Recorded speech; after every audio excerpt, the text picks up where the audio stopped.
ஒரு வயசான கார்பெண்டர் ஒருத்தர் இருந்தார். அவர் ஃபேமிலி கூட டைம் ஸ்பெண்ட் பண்ணலாம் அப்படின்னு சொல்லி, வேலையிலேருந்து ரிட்டயர் ஆகலாம் அப்படின்னு முடிவு பண்ணுறாரு. அதனால் அவர் பாஸ் கிட்ட போய், நான் இந்த மாதிரி வேலையிலேருந்து ரிட்டயர் ஆக போகிறேன் அப்படின்னு சொல்கிறார். அதை கேட்டதும் அவர் பாஸுக்கு ஒரே சோகமாயிடுச்சு. ஏன்னா, இவர் அவ்வளோ நல்ல திறமையான வேலைக்காரர். அவர் இழக்கிறதுல அவர் பாஸுக்கு விருப்பமே இல்லை. இருந்தாலும் வேறு வழி இல்லாமல் ஒத்துக்கிறாரு.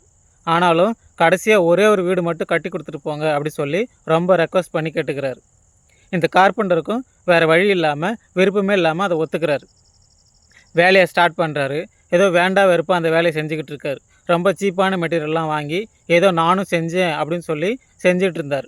அந்த வீட்டை கட்டி முடித்து அந்த சாவி எடுத்துகிட்டு போய் அவங்க பாஸ்கிட்ட கொடுக்க போனார்.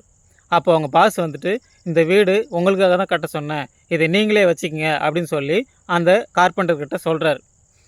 அப்போ அந்த கார்பெண்டர் வந்து தான் செஞ்சதை நினச்சி ரொம்ப வருத்தப்படுறார்.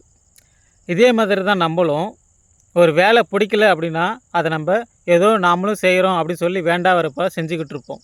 அப்படி இல்லாமல் நமக்கு அந்த வேலை பிடிக்கவே இல்லைனாலும் அந்த வேலைக்காக நம்ம பெஸ்ட்டை கொடுத்தோம் அப்படின்னா அதுக்கு உண்டான பலன் கண்டிப்பாக நம்மளை வந்தே சேரும்.